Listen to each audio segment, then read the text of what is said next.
things to pop up, see what happens. There we go. And we are Livy, which is always nice.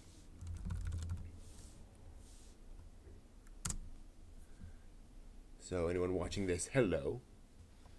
As I skim through material and look for stuff to talk about as we wait for folks to come in. I should probably start early and get things going, but that's the way things. I just heard a strange sound from elsewhere in my house. 1 second. That's worrying.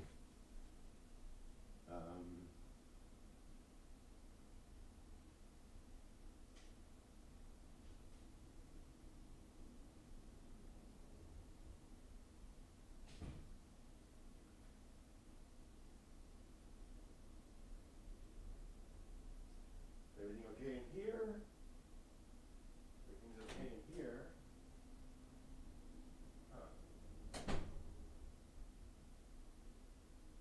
Did anything fall over?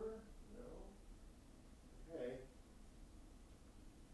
All right. I don't think anything collapsed. I think we're all okay. Sorry for that. Just sounded like a collapse of some kind, which always fun.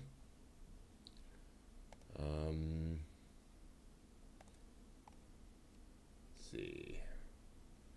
Anything particularly remarkable in the news? Let me just skim through.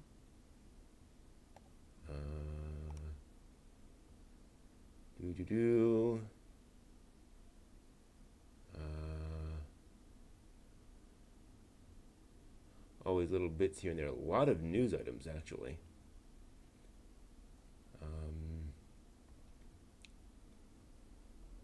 There's a lot of bits and pieces, frankly, and ANN is just ad heavy. Hey, Matt, good to see you.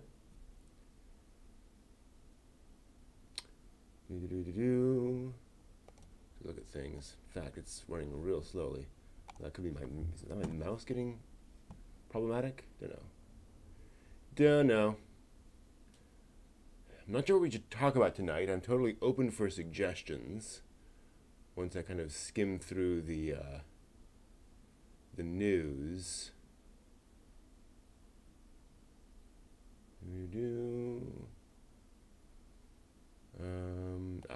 Interesting.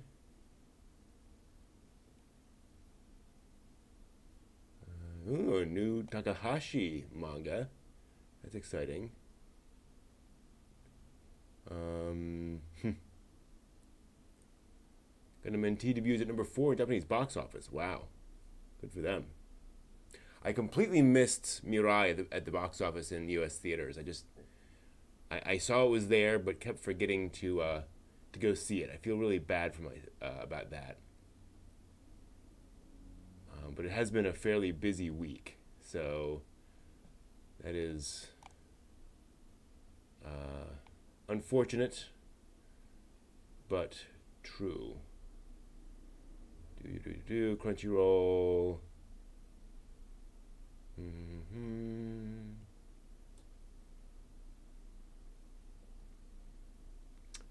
Are we still we're just a week into December? Feels longer. Okay. So what do we got news-wise here?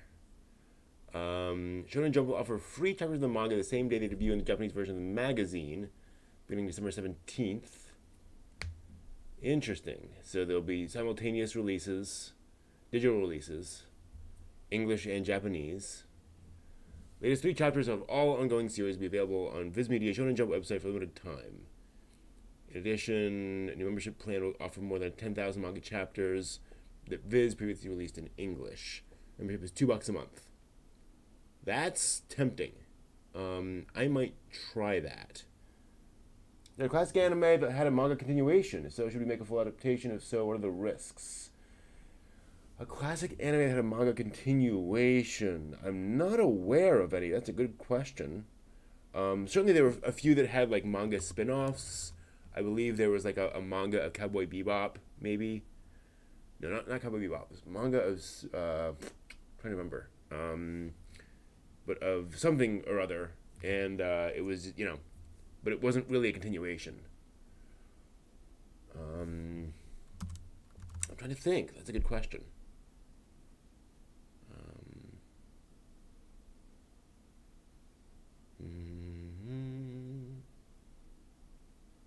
Viz will no longer release issues of its English digital edition.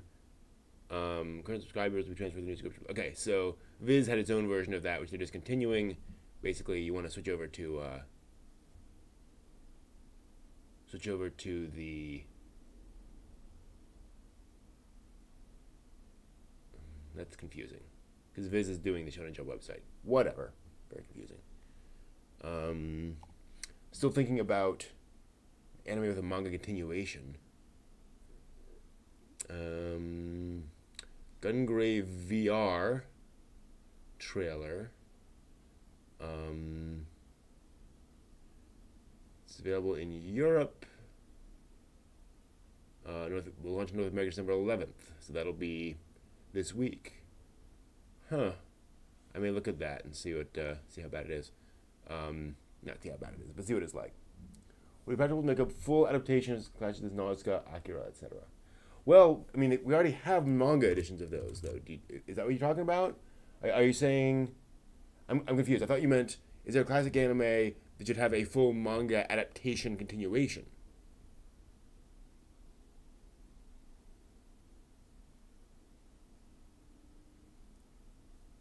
Because both Nausicaa and Akira are small chunks of the manga, and we already have the manga of those.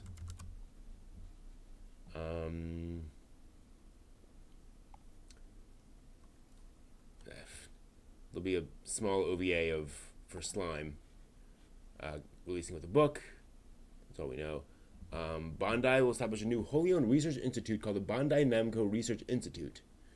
It'll be a spin-off of the R&D department. Will focus on researching AI technology for the creation of new entertainment, plus developing other new technology.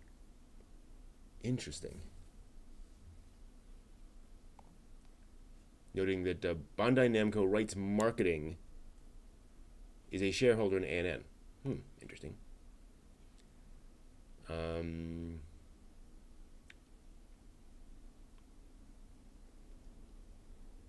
Detective Conan, riding high.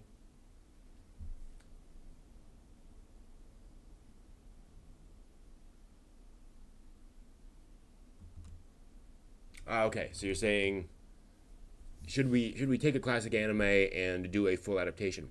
Sounds good to me.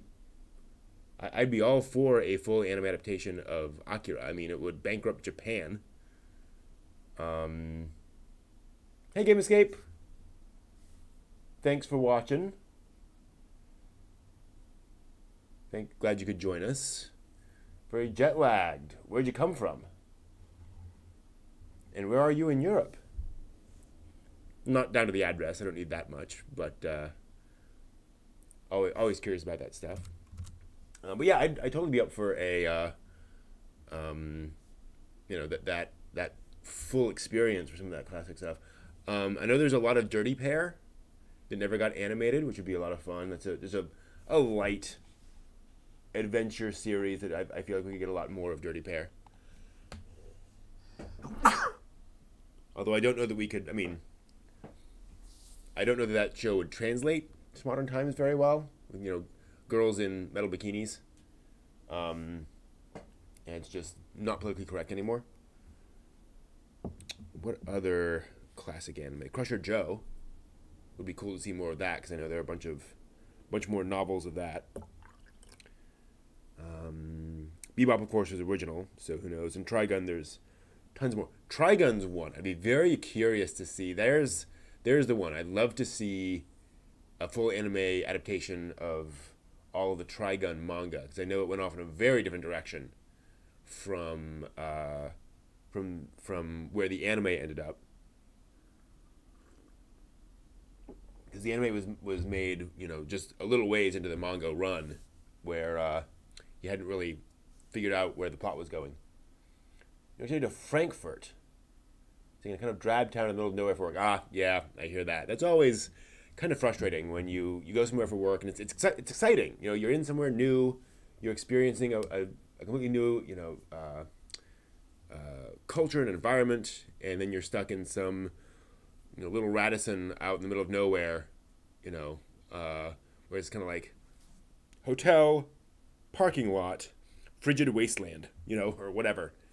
When I went to Alaska, we had a similar. Actually, Canada. I take it back. Canada. We had that where for one day we were in this little town. It was a nice little town. There were there's like a bookstore there and a couple other things, but other than that, like that was it. There, and the temperature was like 20 below with wind, and so like if you stayed out for very long, you could die. So that made it really, really difficult to enjoy yourself. You had to just kind of stay in the hotel and watch Netflix or what have you, Crunchyroll. I think I had some books for that. So Trigun would be interesting. Looking over to the manga wall. Blam, obviously, or Blame, or something like that. What is it? I heard a pronunciation where it's like, it wasn't Blam, it wasn't Blame, it was Blom, I think, something like that. It's weird. It's one of the reasons I'm curious about the new Dororo adaptation, because that's only 3 volumes.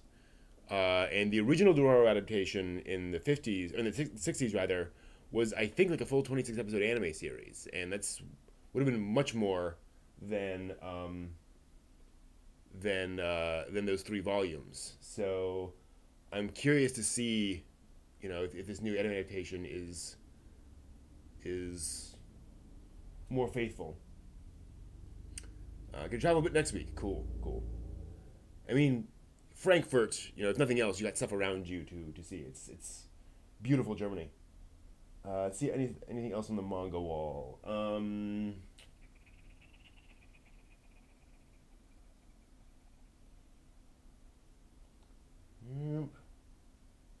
I mean, Phoenix. But I don't know how much of Phoenix we actually saw. I mean, Phoenix being Osamu Tezuka's masterwork. I would love to see a full adaptation of that. I know there was an OVA which adapted pieces of it, but it'd be amazing to see like a 50-episode anime adaptation of Phoenix, where it's just this huge, thoughtful, philosophical, mythological, cosmogenic anime series about life and death and everything. That'd be amazing.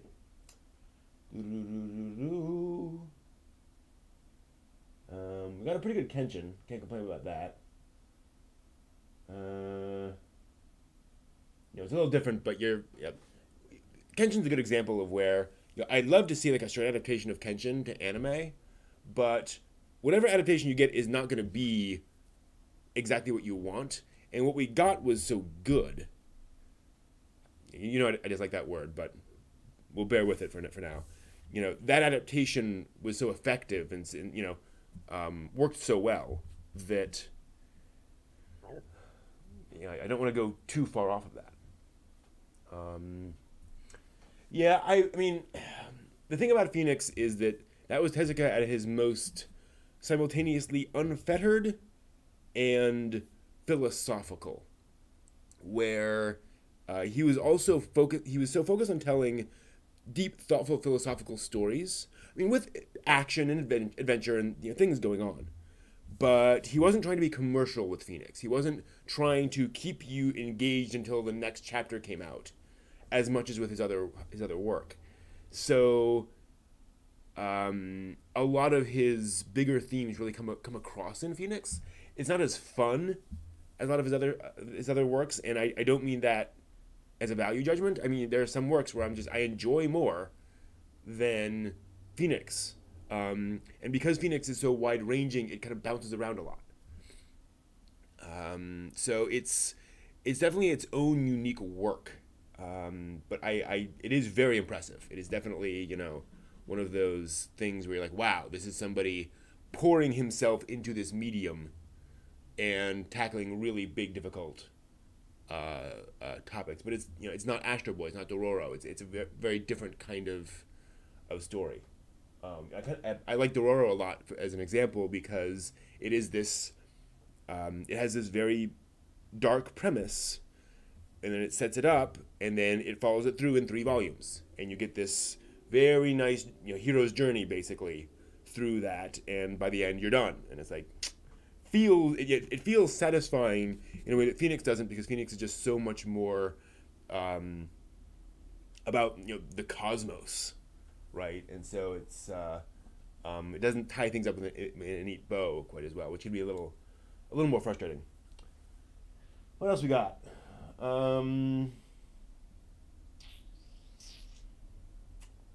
Did they ever adapt Dragon Ball into an anime? I think they should do that one of these days. That'd be good.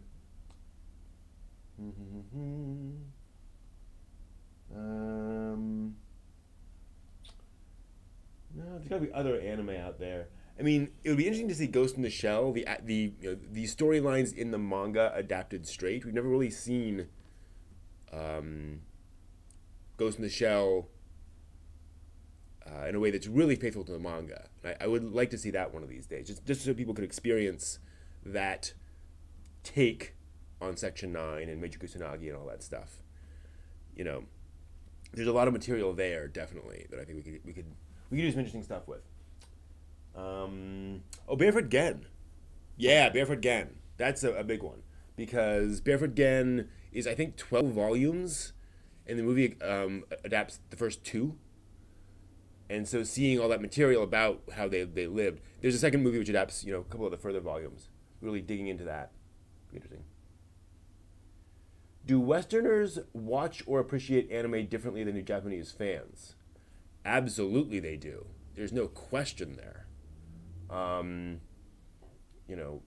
Culture affects us, how we're raised, and so we absolutely see things differently. We experience it differently. If nothing else, just watching something where the people are speaking in a foreign language is different than for those where it's in your native language. And then having to interpret all of those aspects. I would say it's changed a lot too over time. Back in the day when you were watching anime, we weren't as knowledgeable in Japanese culture. So we didn't know what a rice ball was. We didn't know what a lot of those cultural references are, which are, I think, more readily known over here now. So, anime did seem like it was very foreign, very alien. Whereas for for a Japanese viewer, it'd just be, this is just normal society. Whereas for us, it's they're pulling out chopsticks and sitting on the floor and all those things that just seem very strange to Westerners. Also, I think it's important to realize how much of anime has pop culture in it. How much that opening theme song is by a band that the listener might know of in Japan. They're actual acts that you're familiar with. So it would be like, watching a TV show where the opening theme song is by Keisha or what have you. It's like, I know who that is. So I think that's also different, where there's an element of the culture being part of the show, which just isn't here over there. There's not that tie-in to our culture, besides it just being, referencing to how people live and such. I think also there's a lot of mythology differences too, where a lot of anime is referencing or working off of mythological tropes that are different in Asia versus the West.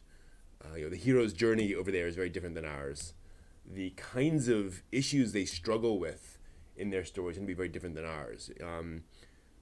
Anime stories tend to be much more apocalyptic than ours do, where over here, the hero is facing off against, to be reductive, our heroes face dragons, their heroes face the atomic bomb, right? They tend to be much bigger apocalyptic enemies, where over here our enemies are more,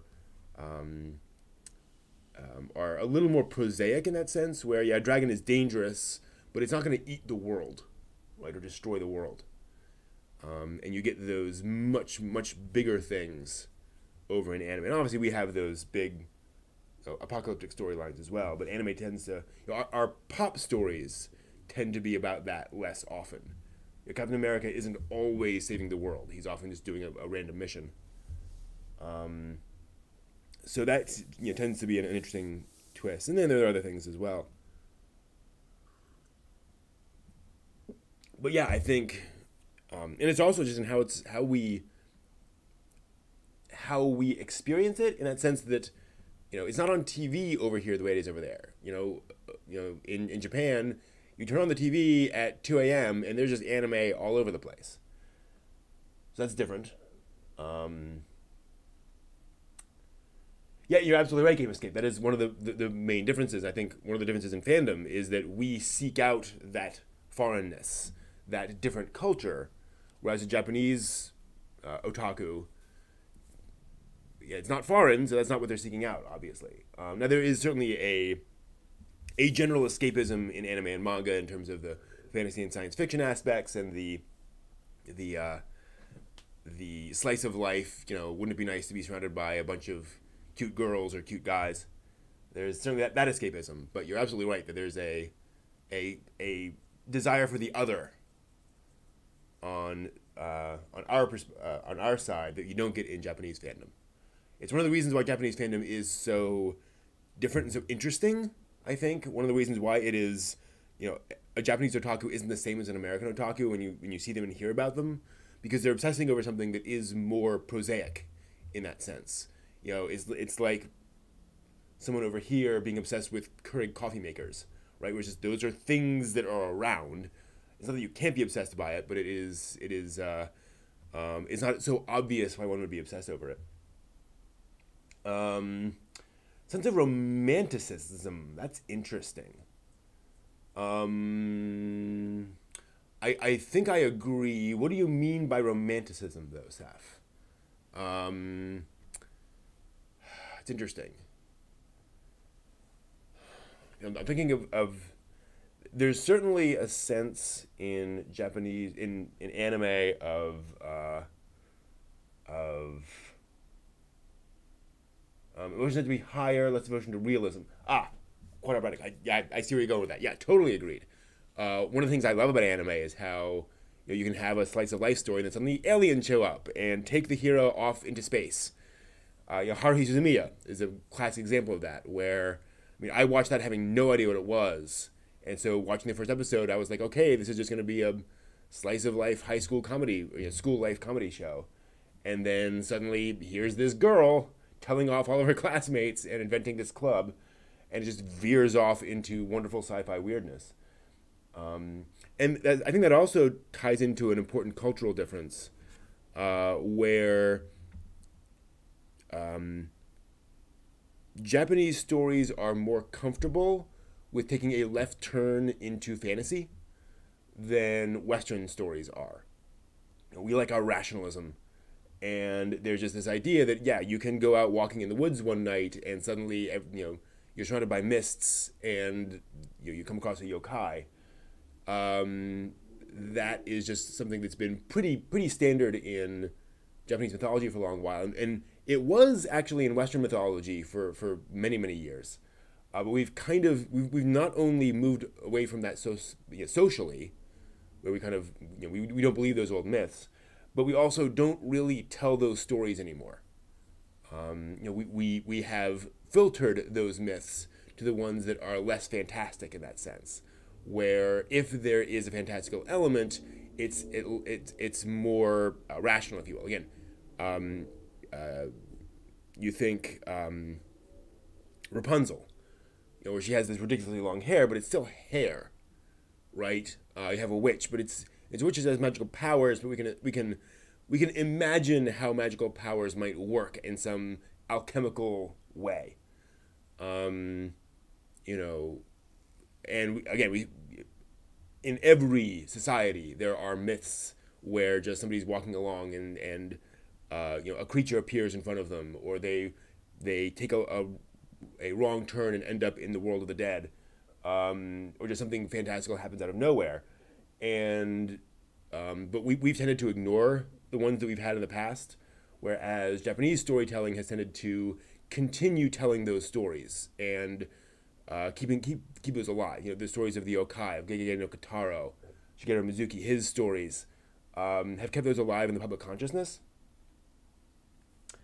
And so you get that kind of dream logic much more often in anime, where something happens because it's fun and interesting and because it adds a neat twist to the story, as opposed to because it has been rigorously set up in the logic of the narrative, which is really nice and one of the things I like about it.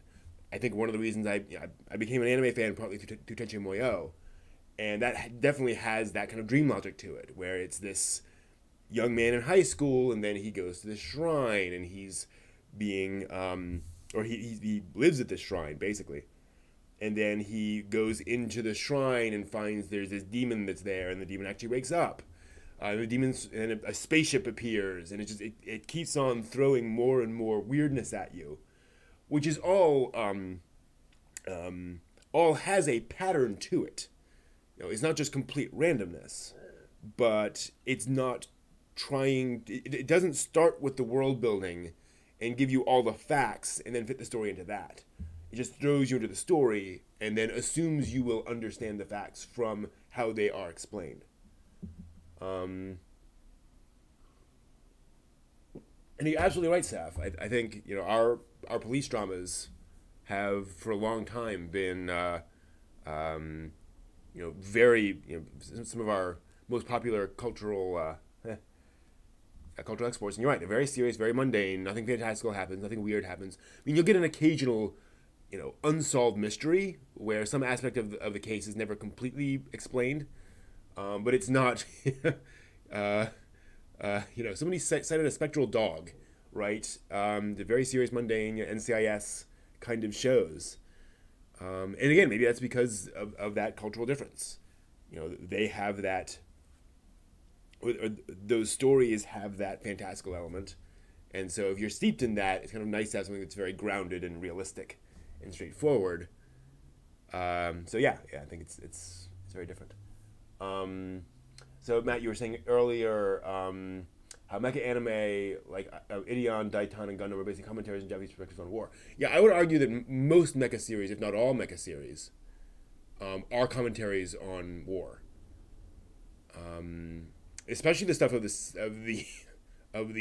excuse me, early 80s, because I would argue, I mean, certainly Gundam is, certainly Macross is, Ideon, definitely. All of these are, you know, patterns, or all of these are representing ideologies around war.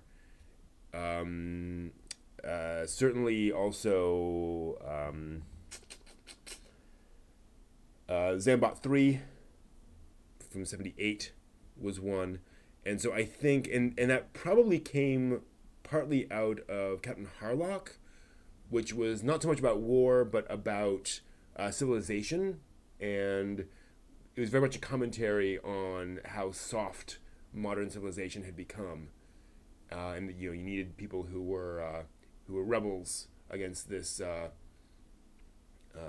this modern society that was just kind of letting the world fall to pieces. And I think that that level of social commentary kind of surprised people and freed people to actually tell anime and, you know, and work that into anime stories. And mecha was the obvious way of doing that because you actually have fighting in there and some war equivalent. You know, mecha series have always kind of danced around the idea of war, where yeah, it's a war, but it's always a defensive action. It can't just be all-out war on both sides because that's just not right. But yeah, it's always an interesting perspective on things. Or when I say it can't be an all-out war on both sides, I mean in the case of the protagonists have always have to have a defensive posture in mecha. So yeah, I think that's absolutely true. That mecha is. I've been thinking about this a lot lately about the hero's journey in mecha. The fact that just got finished reading The Hero of the Thousand Faces by Joseph Campbell, which is all about myth and structure, but it tends to be more Western focused. I think I've talked about this before, and one of the interesting things in mecha is that it tends to start with like the destruction of the world, and the hero having to go out and explicitly save the world, whereas in heroes' journeys, usually the world is okay. The world is not in peril. The hero's home may be in peril, or the hero's mother may be in peril, things along that line, or the hero himself may be in peril.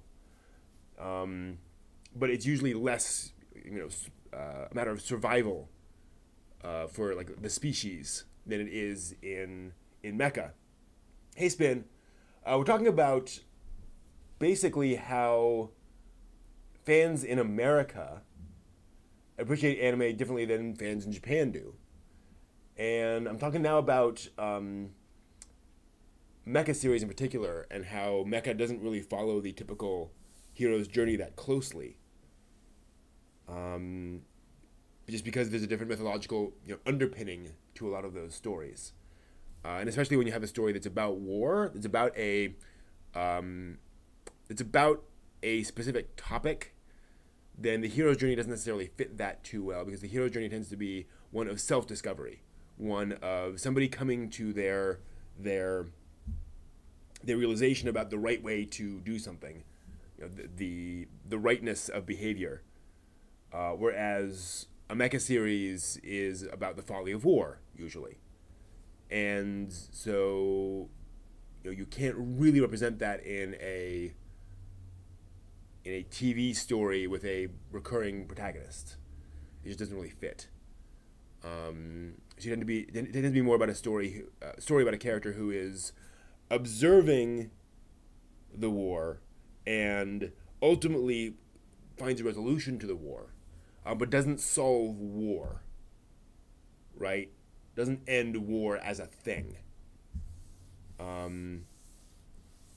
So that's kind of an interesting thing. And obviously there are similarities to traditional myths. You kill a dragon, but you don't kill all dragons. But like the great myths tend to be these. They tend to have a sense of finality, right? We have resolved this problem forever. Or if not forever, then in a relatively permanent sense.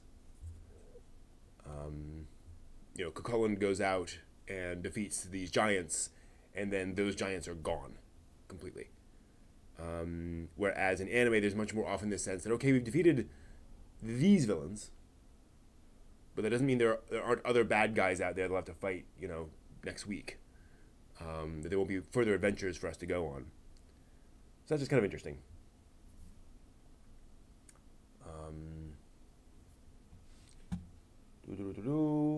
Absolutely. I think there's a very big difference. Another big difference too, I think, is that you have anime aimed at different audiences, and I think those filter out very differently in Japan too, where over here we are much more egalitarian on the anime we consume, whereas you get the sense in Japan that a serious otaku in Japan is probably not watching Attack on Titan or Dragon Ball Super. They're not watching Pokemon or Digimon. They're watching Erased and Laid Back Camp and K-On! And things like that. So certainly not just dark, serious, thoughtful shows, but anime aimed at that older audience. Anime aimed at a tween audience. I think the average adult otaku is just not really paying much attention to. He knows it exists. She knows it exists. May catch an episode here or there, but they're not keeping up with that. Whereas over here, you talk to otaku, and they're often watching shows aimed at kids. They're watching Attack on Titan, they're watching Naruto, they're watching Boruto. I see much more of that thing where we watch all sorts of anime.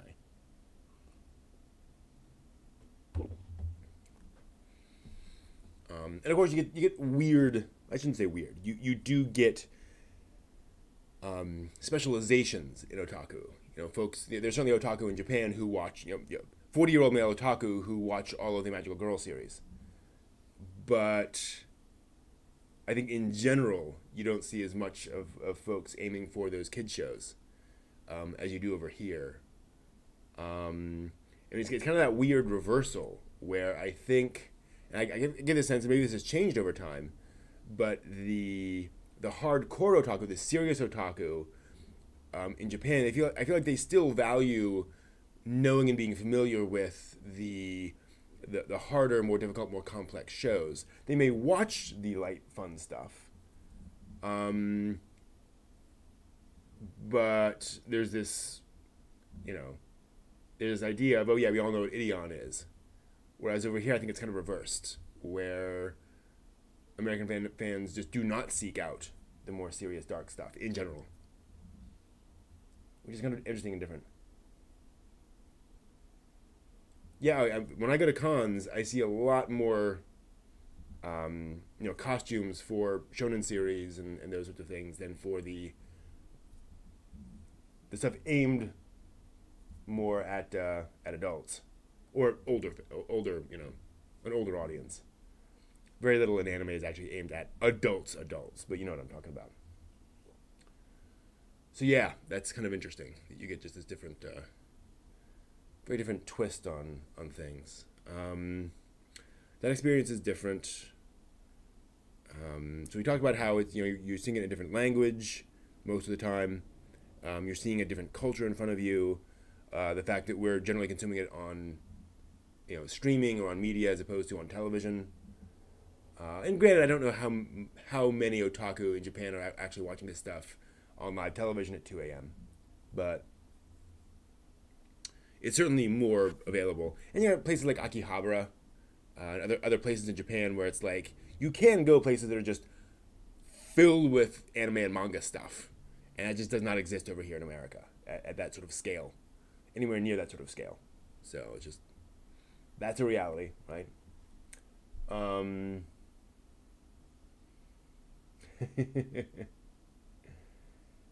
Yeah. Well, reviewers have this problem of self-justification, where a reviewer, in order to be a reviewer, feels like they have to review something, which means they have to analyze it, which means they have to break it down. And while there's a place for that, there's also a place for enjoying something. There's a wonderful review by Roger Ebert of a movie called The Core, which is this very cheesy disaster movie from the late 90s, early 2000s, I think. That period where there were a bunch of disaster movies of volcanoes and such.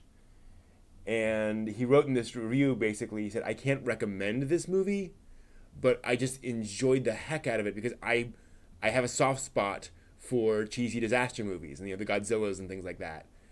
And he said, so I really enjoyed this. And he said, and the movie knows what it is and knows when it can be snarky and things like that. So it wasn't a glowing review, but he really didn't tear the movie apart at all. He exulted in it for what it was. And I wish more reviewers were able to do that. Were able to say,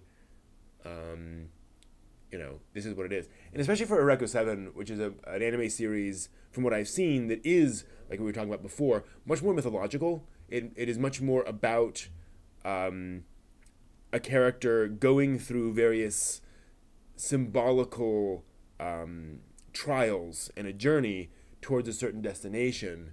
It's not about presenting a completely rationally structured world and a narrative where everything's been set up and then nailed down.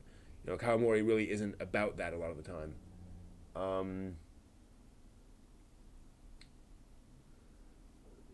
So yeah, it's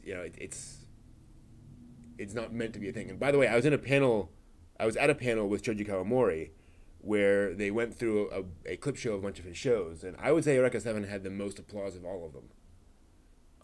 Macross was certainly big there, but Eureka 7 had a huge following amongst the folks in that room. So you're not the only one, DS Lite. I think, Eureka definitely has a large fan base.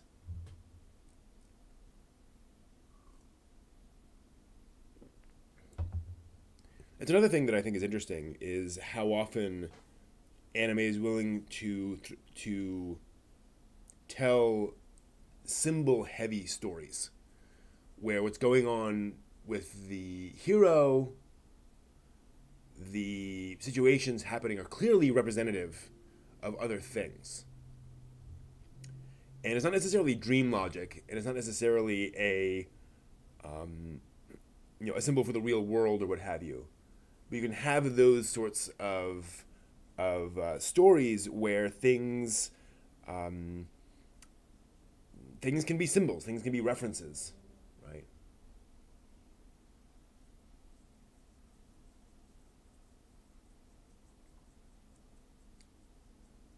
That's an interesting point, DS. That Renton is he's definitely much more of a normal protagonist. Reminds me a bit of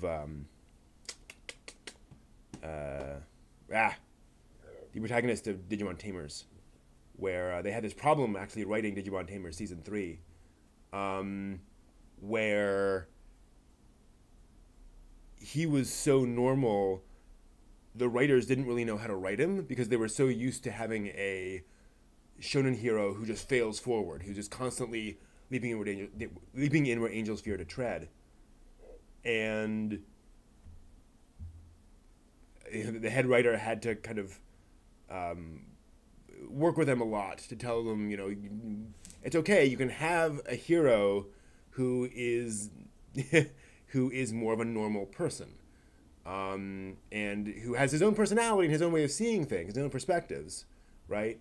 It doesn't make the character weak. He's just not aggressive.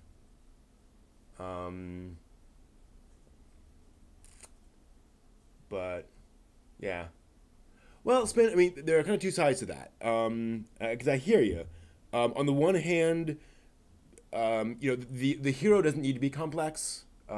Indeed, heroes in mythology are often not complex. It's more about what's going on around them. That's the interesting bit.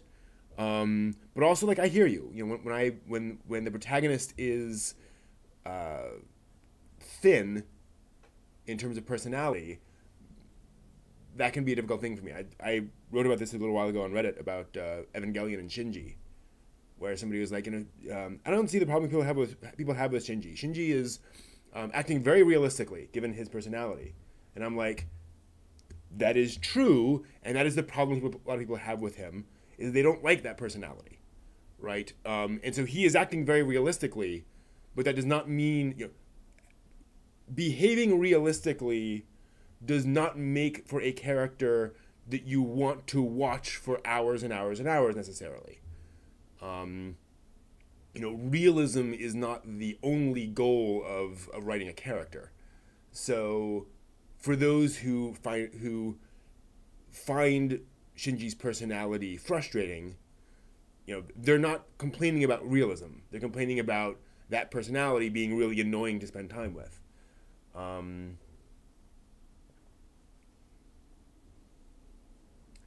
Which interpretation of Evangelion, Matt? Because I've heard multiple different people claim this is what Anno says is his interpretation of Evangelion. So which one are we talking about here?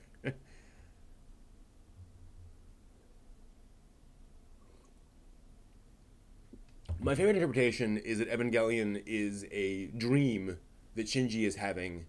That Shinji is basically a psychologically disturbed 14-year-old who goes to a mental institution, and one night he goes to sleep, and he begins to dream. And that dream is the 26 episodes of Evangelion. And that at the end of that is him coming to his psychological, apotheosis and resolving his issues. I'm not saying that is what they were doing, but I like that, I like that explanation.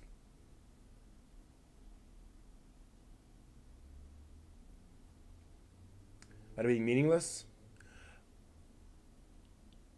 I'd have to read more into what he says, but I find it hard to believe that he's being serious when he says that. Because Anno has been all about telling stories. Anno is a big believer that if you're going to spend time doing something, you do it for a purpose, and you're a pro. So you don't just throw things at the wall and see what sticks. You don't just you don't just make something for random reasons. I believe he was very intentional with Evangelion. Put it that way. I believe there's absolutely meaning behind the show. If he means that Evangelion does not have one, and if he means that Evangelion does not have a single meaning behind every single moment and image, I completely agree. Right? That he was telling that story and putting in a lot of different symbolism and a lot of different things in there, for various reasons and various purposes. But that he did not have a grand unified theory behind everything he was putting in that show. So I think that is certainly reasonable. I don't really care what PBS put him in because PBS has its issues.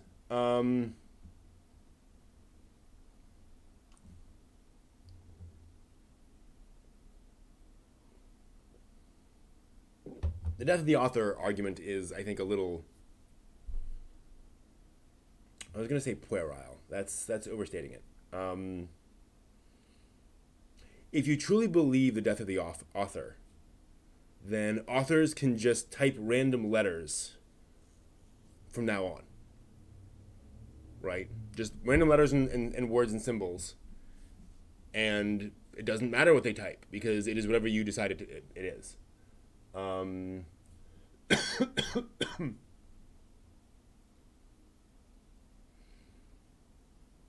So I think that's a little, a slight overstatement of saying that you can just be whatever you want it to be.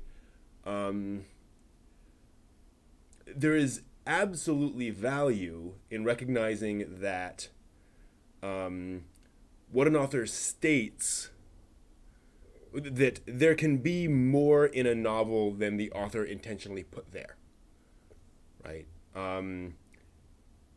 For many centuries, artists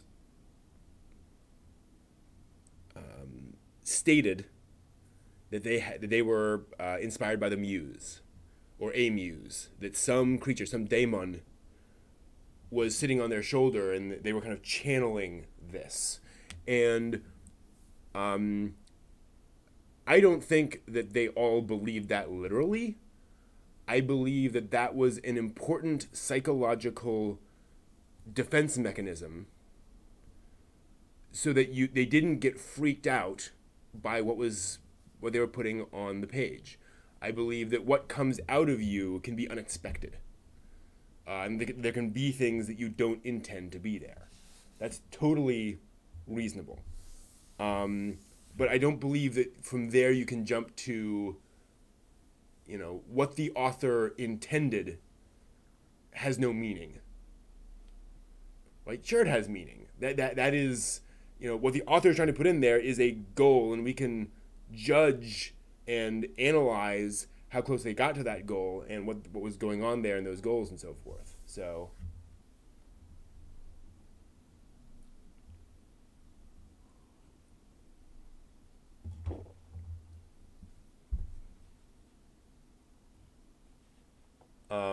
I also think that one of the problems is that I think Anno has been so hounded about Evangelion that at this point he's probably sick and tired of answering people's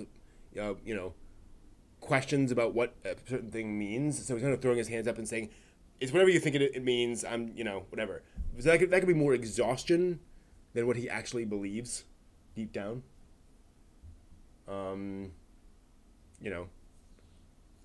But yeah, there are absolutely themes in there that Anno attempted to put in and succeeded in putting in. It's hard to argue against that.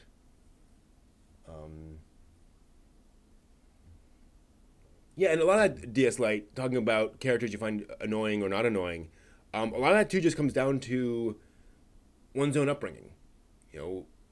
there are a lot of people who grew up with certain personalities that just rub them the wrong way. You know, if your sister is like Chibiusa, and she was, you know, and you had to live with that, then that can really rub you the wrong way compared to somebody who didn't have that. Or you vice versa. You may have grown up with somebody who's like that, so you understand it, right? You're inured to it, and so it's fine, right?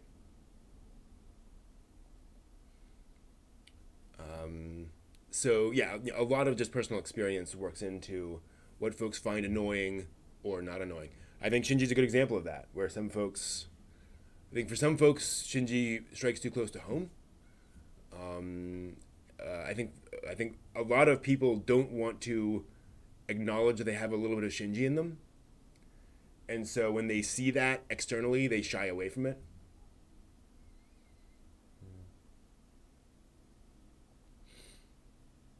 Yeah, we are much bigger than our conscious minds. You know, there's a lot going on subconsciously and unconsciously in our minds. There's a huge amount of material stuck in our brains that we can't access normally. They come out in dreams, for example. And a lot of that comes out in writing.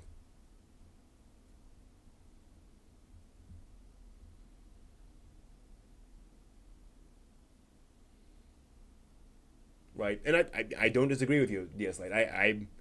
You know, that's one of the things. It's one of the problems I have with Sailor Moon. It's although I have the problem with most of the characters, most of the main characters in Sailor Moon, is that they're just kind of paper thin, personality wise. At least for the episodes I've seen. So, you know, there's just not much there to interest me in their, you know, in who they are.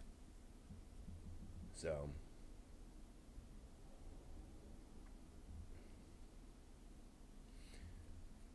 Can tolerate annoying characters as long as you understand what they went through or going through. Yeah.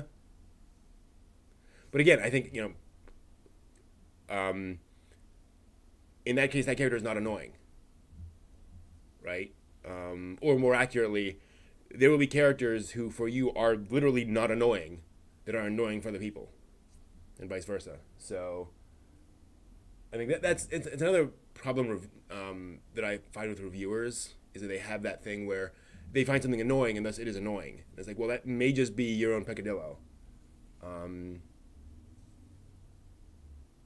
You know, I find Serena annoying, but that's just it. Yeah. Well, and also the kids in Eureka 7 are callbacks, references to the kids in Gundam, in Zeta Gundam, who were just kind of running around getting into trouble and didn't really have anything to do with anything.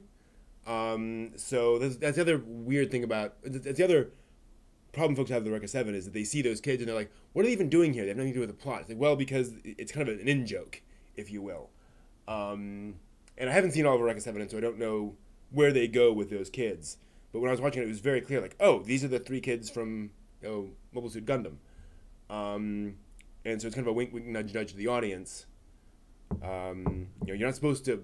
I don't think the audience was expected to analyze the existence of and the purpose of those orphans as much as American fans do. And there we go. See? Some things annoy people, some things don't. It doesn't annoy me at all. So I had to describe my reviewing style. Okay, I can do that. That's right. My reviewing style. Where to begin?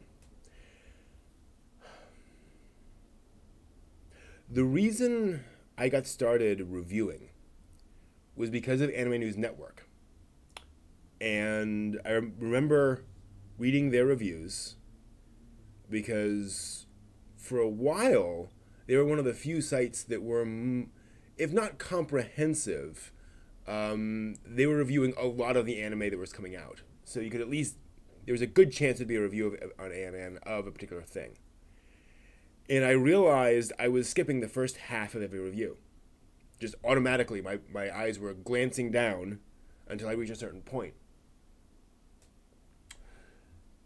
And so after a while of doing that, I thought about it and I was like, okay, why am I doing this? And I realized that the first half of every review was a synopsis of the plot, or like the first episode. And then it actually got to the review. And then I would skip down. And then I'd usually skim the review itself.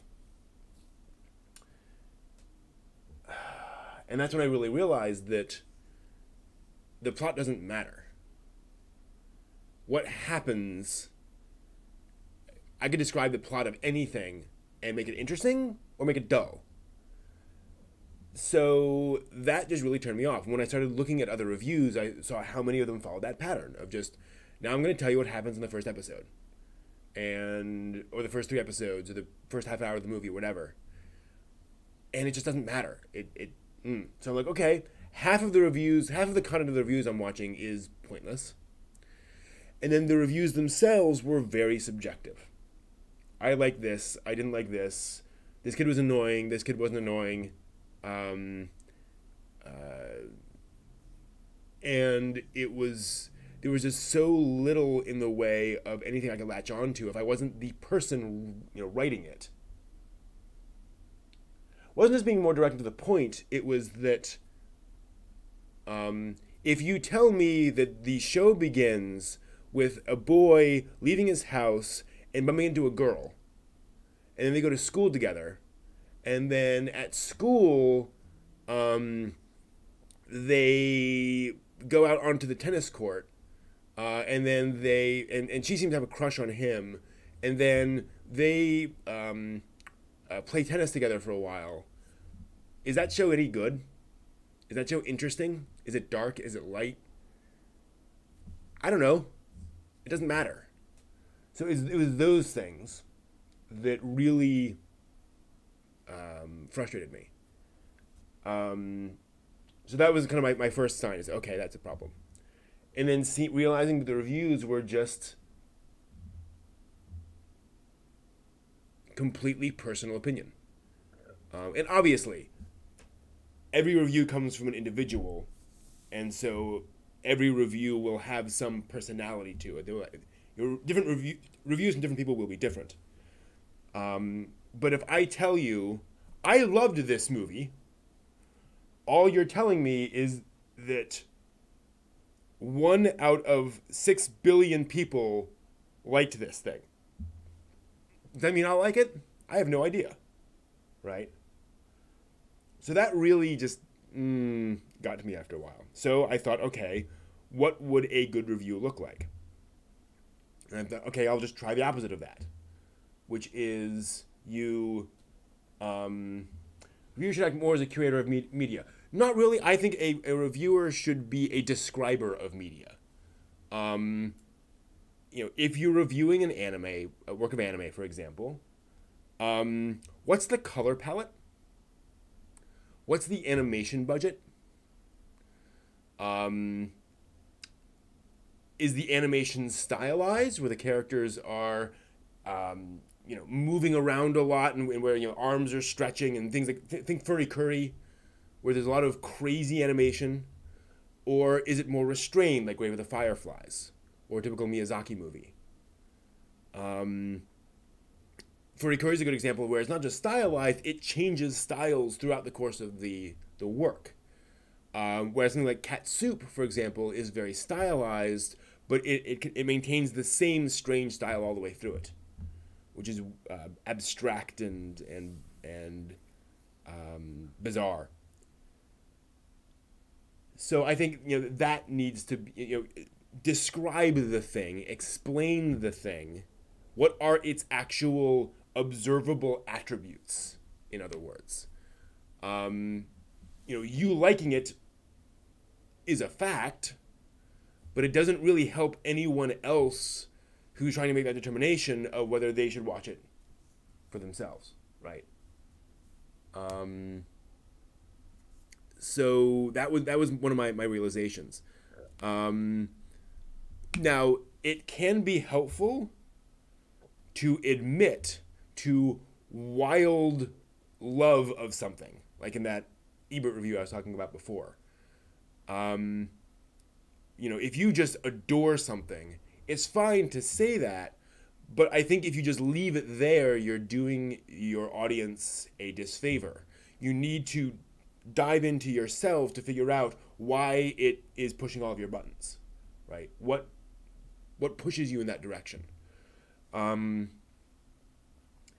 friend of mine who helped me with a lot of this, he described his reviewing style as I always wanted to get to the why.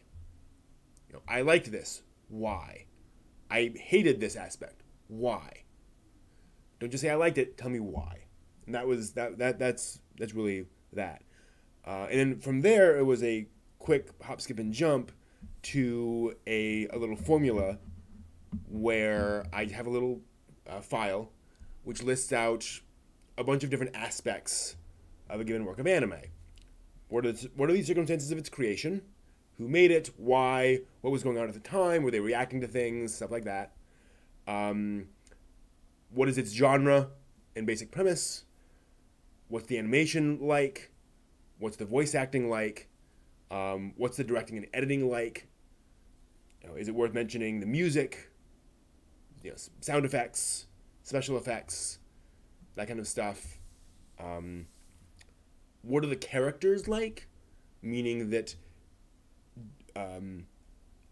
do those characters fit together as a whole? Is it an entertaining group of characters, or does it feel like a bunch of folks just all kind of thrown together? Laid Back Camp is a great example of that, where I enjoyed that show, and it's basically a slice of life comedy, but the characters aren't particularly interesting in and of themselves, and they're just a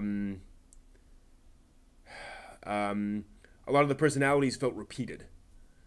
So that came out in my review. That is just the characters didn't really mesh well as interesting characters to watch.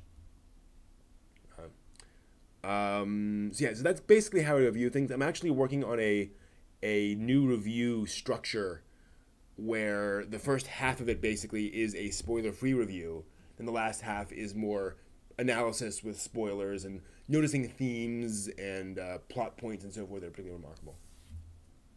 Do I think anime and manga in the modern era have lack of world building? No, but I think we have more anime and manga today that don't require the kind of world building as shows in the past. The 80s were full of science fiction shows, and that requires world building, whereas a modern school life anime doesn't need any world building. So that's just, I think we have shifted in our general, the pillars of anime are now in a different spot, and so we're just making a lot more shows that aren't as deep and complex in their worlds, basically.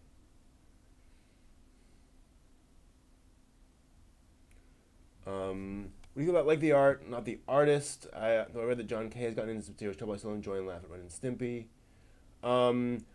I generally agree with that sentiment that, and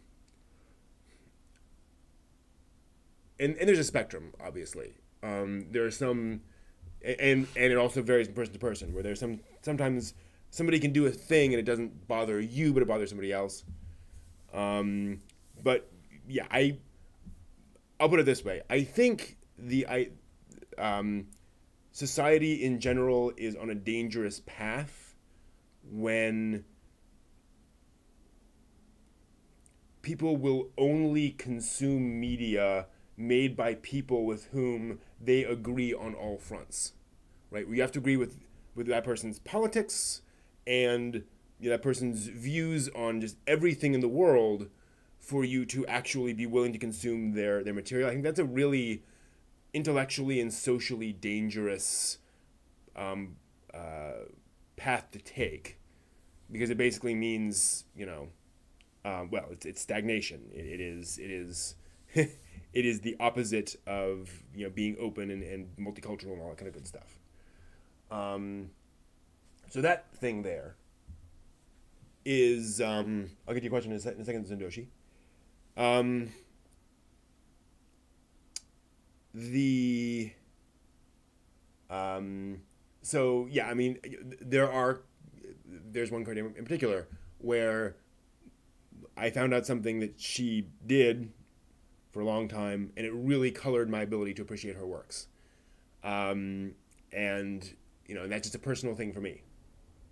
But does that make it okay to financially support somebody, like say a neo-Nazi? Just asking. I think that is reductio ad absurdum, right? I think that is like saying, I mean, I'll put it this way.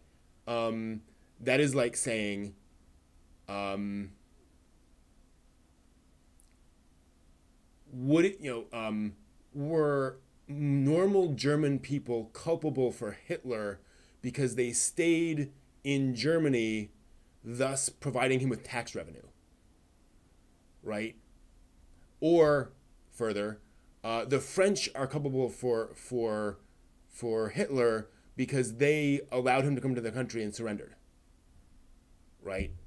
I think that's this kind of I don't think that actual thing happens. I think a lot of people label other folks as neo Nazis or pretend that they are doing that they are eating babies at midnight, but when actually it is just they have a different viewpoint.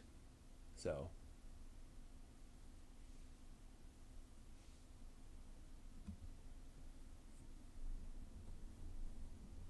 But yeah, I think that is a straw man that folks are throwing out there. Um, I don't think things are actually get that bad in reality. And when folks are saying it's that bad, I think they're usually selling something, or they have they have an axe to grind that I think is absurd. Well, again, Spinowin, I think you have an axe to grind.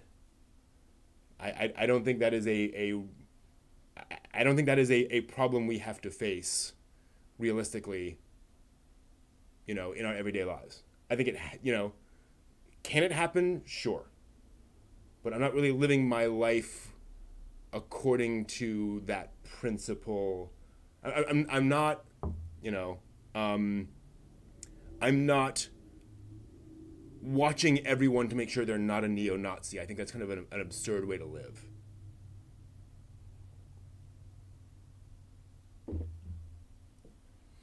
So to answer your question, scrolling back up, Zendoshi, my favorite silent film is Metropolis. No question. I watched that before watching the anime film, which isn't really an adaptation of the original Metropolis anyway. But Metropolis is just such a remarkable piece of fiction. And it is a totality of vision in a time when that was very difficult to achieve in cinema. Really impressive. What obscure anime would have a great potential of a remake? Good question. The obscure anime I'd love to see a remake of, but that doesn't really fit this, is Mighty Space Miners. But I don't think this is a good time for a remake because it's very hard science fiction, and we just don't have a lot of that right now. Obscure anime, I think a great potential for a remake. And I would say like remake and expansion. So I'd be cool with like essentially something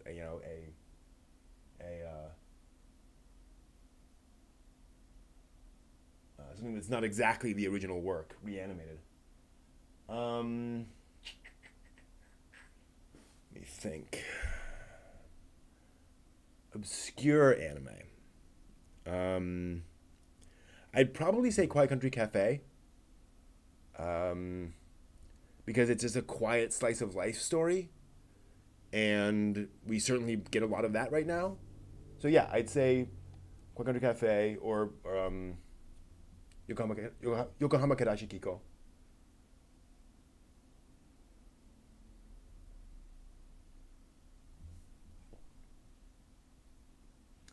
Because and there's certainly a lot of material in Quiet Country Cafe to adapt. So I think that would be my answer.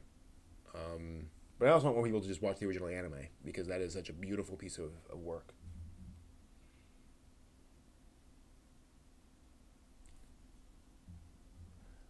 See, the problem with Spin to Win is it sounds like you're trying to back me into a corner. It sounds like you're trying to get me to say something that's then going to get clipped and put on Twitter somewhere, and it's going to ruin my reputation. So I don't really want to go down that rabbit hole. And I know that's not your intention. I you know, we're friends. We've been out here a long time, but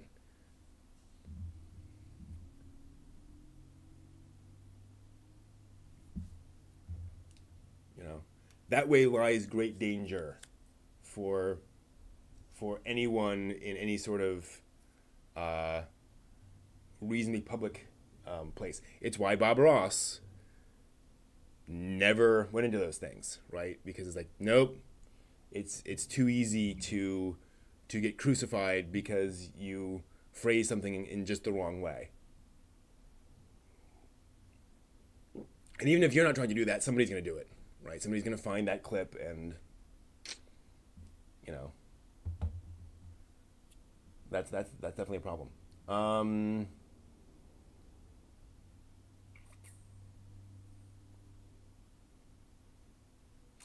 Going back to Mecha Pilots being kids or teenagers, part of the reason for that too is that Mecha series, the organizing metaphor of Mecha series is usually personal growth. It is usually essentially adolescence, where the mecha is and I've talked about this before, is a metaphor for growing up, for adult responsibilities. So that's one of the reasons why it's kids versus mecha, or kids in mecha, because the war is the war of hormones and the war of the real world and the war of trying to find your place in reality, coming out of childhood into the wider world. And by the way, in traditional Japan, up to the West, the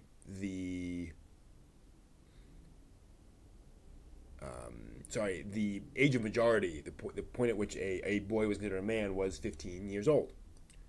And it's no coincidence that Mecha Pilots tend to be 15, because that is that symbol that they are now approaching the adult world and the problems of the adult world. So, yeah. Senko roll. That sounds familiar. I'm pretty sure I've seen that. Senko roll. Oh gosh. That looks so familiar. Gosh, I feel like I've seen that, but I don't. Oh, okay. I've seen the beginning of this. They showed some of this at an anime con, like the first 5-10 minutes of Senko Roll. Yeah, I'd be up for that. That's a good pull. Let me just pull up my list of anime watched.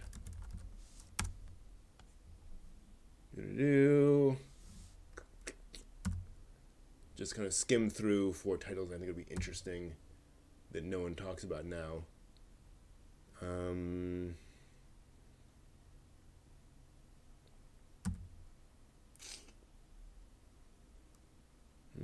There's not that much. A lot of things are obscure for a reason.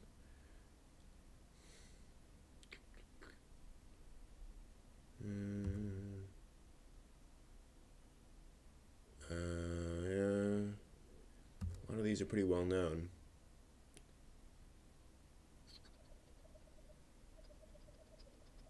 Yeah. Yeah, no, that's... I'm sure in an hour I'll realize something. Yeah, the power as you get older. Totally. So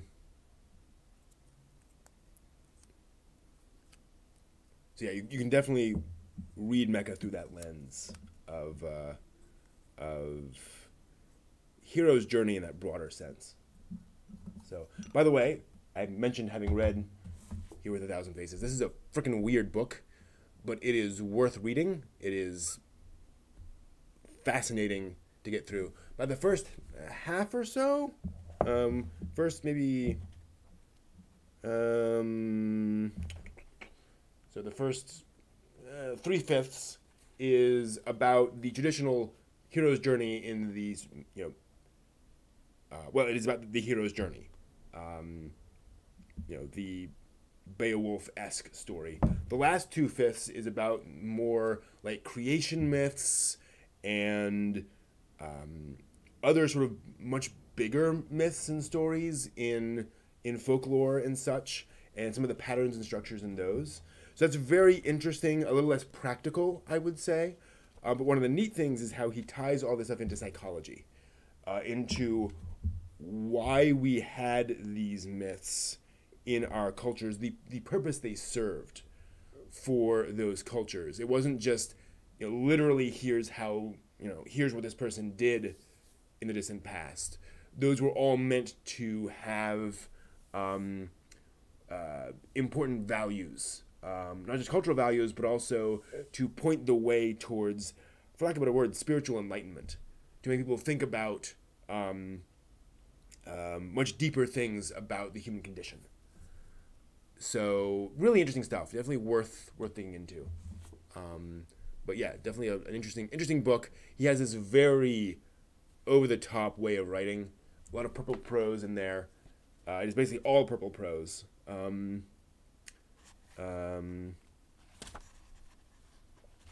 to find something that the ultimate adventure, when all the barriers and ogres have been overcome, is commonly represented as a mystical marriage of the triumphant hero soul with the queen goddess of the world. This is the crisis at the nadir, the zenith, or at the uttermost edge of the earth, at the central point of the cosmos, in the tabernacle of the temple, or within the darkness of the deepest chamber of the heart. It's that kind of thing, where it can be a little hard to read, but fascinating. And I feel like I have completely destroyed the conversation in the chat room. Apologies for that. Didn't mean to kill all that off. We've been going for about an hour and a half now. Does anyone have any final thoughts? Anything else they want to dig in and talk to? I hope I haven't scared off Spin there. Again, Spin, I apologize if it sounded like I was saying that you were trying to lure me into a trap. I was saying it sounded like you were, I meant that that's how it felt to me, not that you were actually doing it.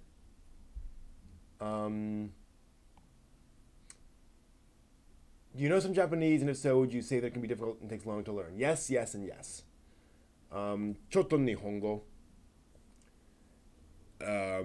I know just enough to say, where is this? And left and right and things like that in Japanese. Playing a game of chess, fair enough. I wish I was good at chess. I suck at chess. It's difficult, but then in a sense, all languages are difficult. It is very different. I think if you approach Japanese as just completely different than English or whatever your native tongue is, I think you'll get a lot further with with languages like, for example, when I was trying to learn Spanish, there are so many similarities in structure and in words and so forth that I could latch on to a lot more, whereas Japanese is just very different. And that is the thing where you just got to do what you got to do, where just go into that complete beginner's mind with Japanese, and you'll start learning word by word by word. Gen Urobuchi, what have I seen of his stuff? I have not seen a lot of Gen Urobuchi's stuff. Let me just go and click through his works. Yeah.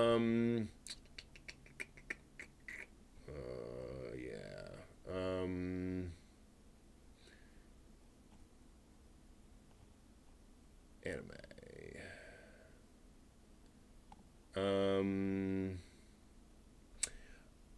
like Expelled from Paradise, I have serious issues with because it's fairly consistently misogynistic. Like that is a misogynistic movie, like just straight up. And I was just kind of shocked at how much that was. On the other hand, I watched Gargantia and loved it. It also is not great with strong female characters. Where there are confident female characters. There's one in particular who's but there's a lot of girls flashing skin ridiculously, and Gargantia is one of those shows where all the girls are wearing hot pants and bikini tops, while all the guys are wearing full long sleeve shirts and pants all the time. And it's just like,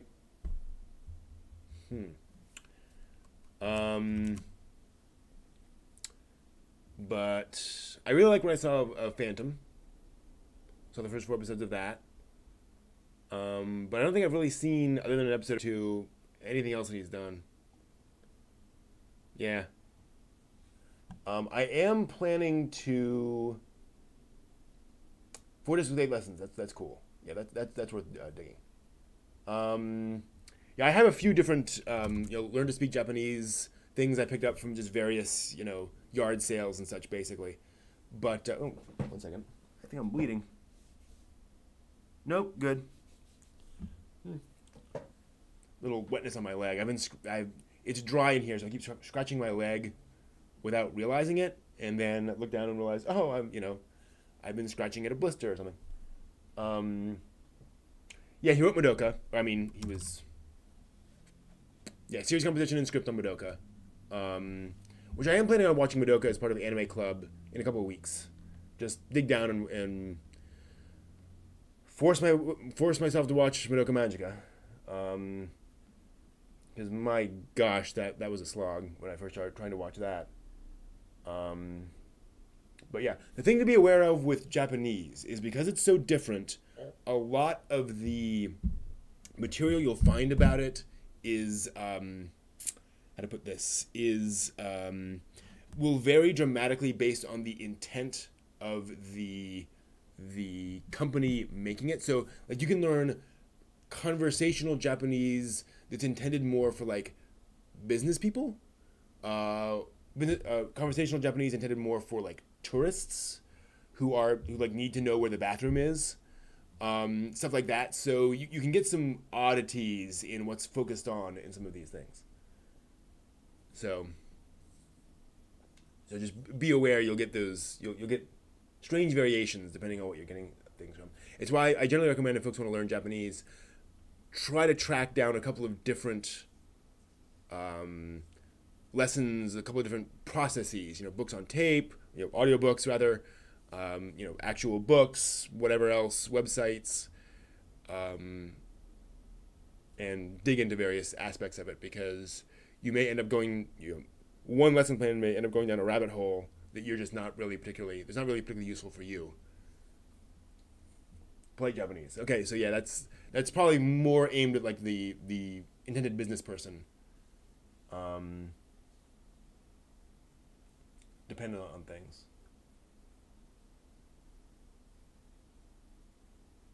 But yeah, it's a very interesting language. One of the reasons I think it's so helpful to learn Japanese too is that it does stretch your mind a lot to just think in from a very different perspective. It also helps you understand anime more.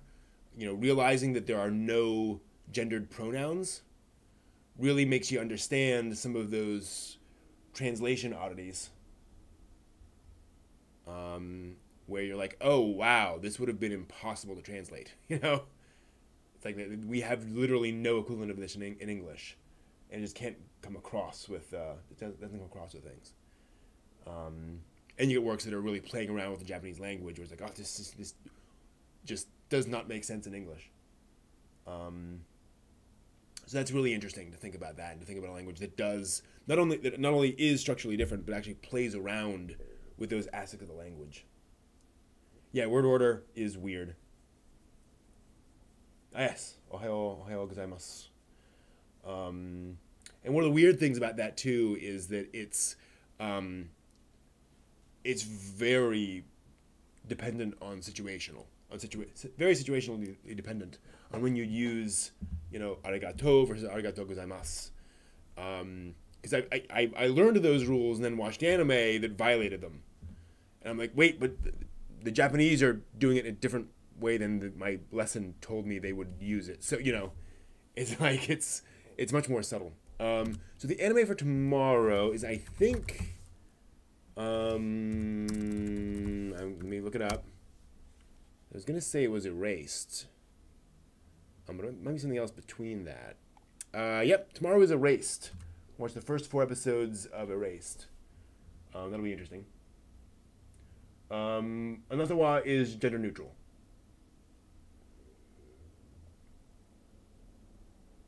And also extremely formal to the point of being often rude, which is weird.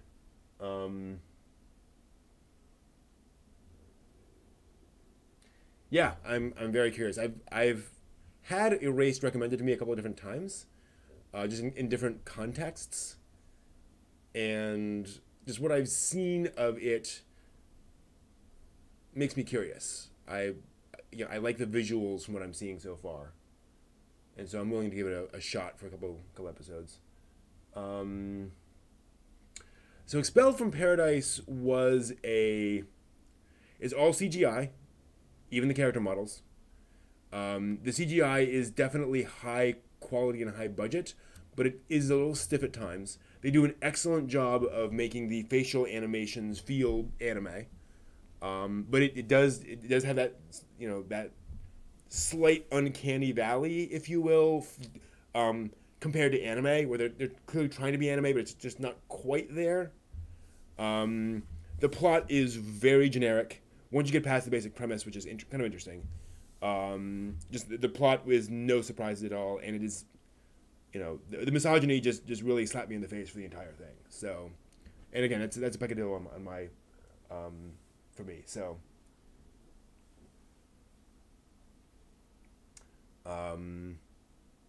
if I gave things numbers, I would give Expelled from Paradise like a 6 out of 10, right? Where, and that would be on a real score, not like an A, B, C, D, E, F score, where it's like better than average, but not like something I'd run out to recommend to people.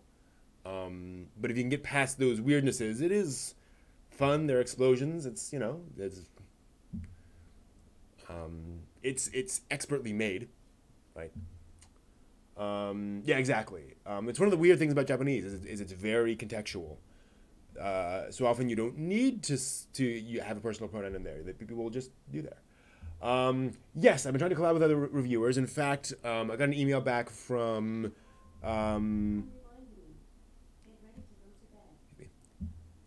Alexa, stop. Sorry. I got an email recently from Happy Console Gamer about agreeing to do some kind of Skype call or some kind of video together, which would be really cool, probably in January. So that is totally on the table, and I'm really looking forward to that. Also, then, and I have a list of like half a dozen other anime reviewers. I went through and thank you all for recommending all those anime YouTubers. I went ahead and I think last week just sat down and went through a whole bunch of their material to remind myself of what they do, what their tone and style is, and so forth. And then I made up a big list, and so we're good on Happy Console Gamers, and I'm going to try to follow up with some more over the coming weeks. Unfortunately, December is a really bad time to try to organize this stuff because everyone's traveling and they're planning for the holidays and so forth. So I don't think anything is going to come together until the new year. Probably even after that, because we need to schedule everything and then do it and then edit it together. So it's not like January 2nd I'll have a video up. But yeah, I'm definitely looking forward to doing more of that stuff. So thank you all for those suggestions, and I'm definitely moving in that direction. And you're absolutely right. Following Japanese news anchors talk about events is a great way of learning Japanese. You will start to hear words, and because there are enough borrowed English words in those, you'll start to notice those, and then you can start filtering those out. So that's really, definitely really helpful. Really good way of doing it. You can also watch like NHK News, NHK World, their news broadcast, because they broadcast it in English, and they translate everything, but you can hear the Japanese in the background, and it can be very helpful because you're talking about real stuff, and current events, and you're hearing the actual pattern of regular Japanese, not voice-acted anime Japanese, which has its own structure. So, thanks. Yeah, I'm looking forward to it. Chris Pepler. I will note that down.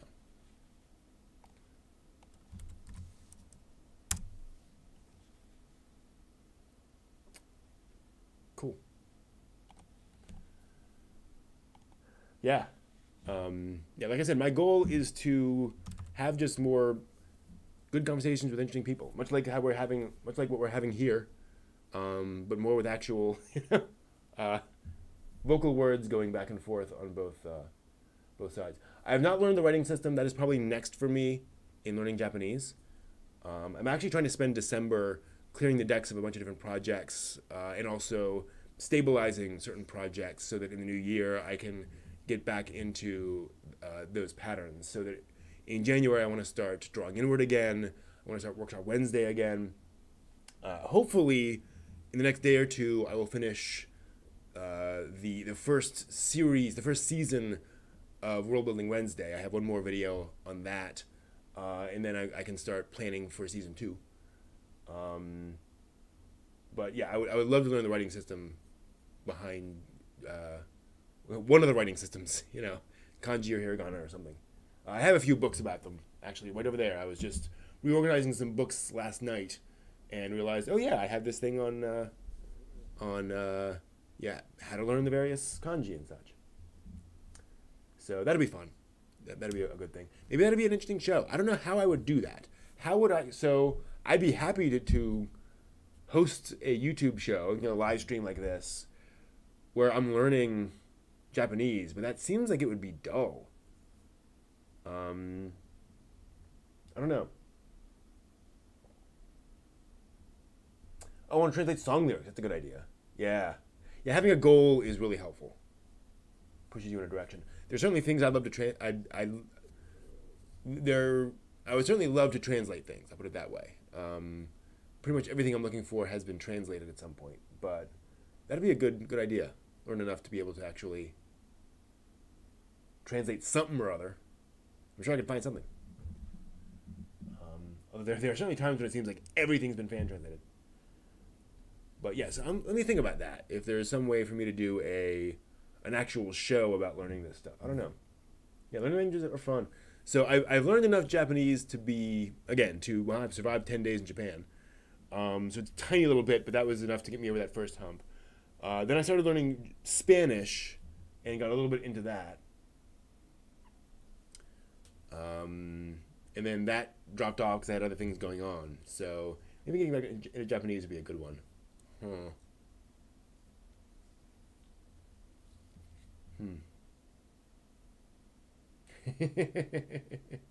Yeah, totally. Cool. All right, that'll do it for us for tonight. Thank you all very much. Like I said, Erased for our anime club next week, and then I think we'll check the schedule here. Then next week I want to try Ergo Proxy. Watch the first 4 episodes of that, because when I tried watching Ergo Proxy years and years ago, the first episode just felt so pretentious that it just turned me off. But I know some folks who really loved that. So Erased, Ergo Proxy, and then I think Budoka Magica in a couple of weeks. So yep, Jamata.